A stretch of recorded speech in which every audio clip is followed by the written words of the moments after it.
Hey guys. Today I'm going to review the game 7th Guest, made by Vertigo Games and released on PSVR 2, Quest 2 and 3, and Steam VR. I am playing it on PSVR 2 in this video. Old Man Stauff built a house and filled it with his toys.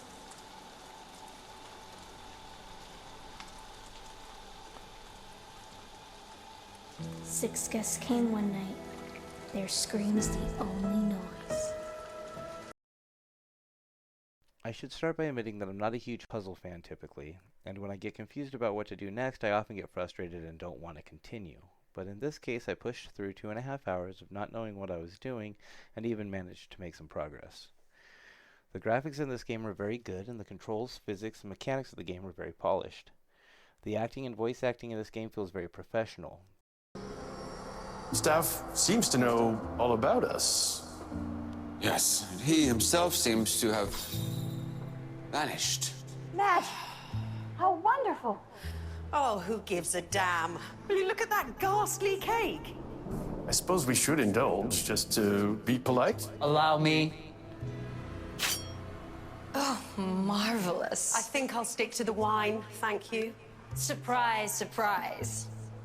And I would say that everything that I've experienced so far has worked very well. The premise of the story is kind of strange. I don't know who I'm supposed to be or why I am there. The cutscenes and some of the story items found throughout the game seem to revolve around a dinner party or gathering of 6 strangers to the house of a seemingly successful host, where they were presented with puzzles, and now I am presented with them as well, apparently. I really don't know what is going on yet, but you need to solve puzzles to progress through the house, and after correctly solving a series of puzzles, new rooms of the house open where you're presented with more puzzles. While I'll admit that I don't understand the premise of the game, I do very much enjoy the aesthetic of the game. There appears to be occult themes as well as thematic puzzles that seem to symbolically revolve around the personalities of the guest characters. As you solve puzzles, the guests will manifest into ghostly form, reenacting the events of the night of the party. You have 2 tools that I have seen so far, which are a lantern that reveals things the way they were in the past, and a sort of spirit board that serves as a map and hint-giving device, letting you know which rooms are available, and giving you hints at the cost of tokens that you find throughout the house.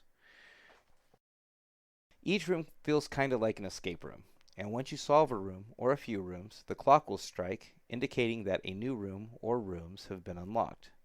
There is also a glowing butterfly that talks to you and acts as a sort of tour guide / narrator.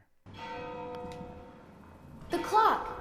Every time you hear the clock chime, new rooms can be explored. This one I still remember. The dining room. Follow me!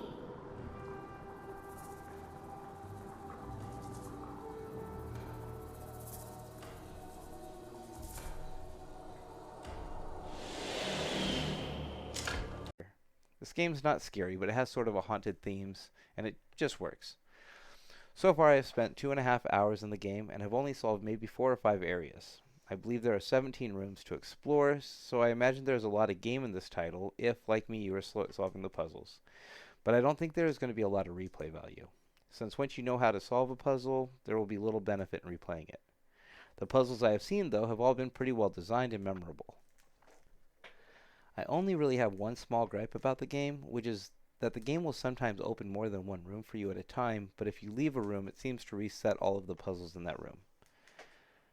If I don't know a puzzle, sometimes I like to concentrate on something else and see if the answer comes to me when I'm not focused on it, so I kind of wish I was allowed to work on different rooms and not lose my progress in the previous one. It isn't a huge issue though, and it is really just a preference, so I can't knock the game too much for that. This game is well polished, looks good, has good acting and mechanics, and is intuitive. All around, it's a very good puzzle game. There were definitely a lot of points where I didn't know what to do, and I feel like that is probably just the nature of the game's style. But there were points where I didn't know where the puzzle was in the room, and that got a bit frustrating. Replay value in a game of this nature is probably never really going to be there, but it does make it a one-and-done title. Still, it is a very good game, masterfully developed, and I have yet to find any bugs, clipping issues, etc. So I think I will give this an 8 out of 10, and that is coming from a person who doesn't typically enjoy this type of game. If you've played this title, I would love to hear what you thought of it in the comments below. If there's a title you'd like me to review, please write it below. Thank you for watching. Please like and subscribe, and game on.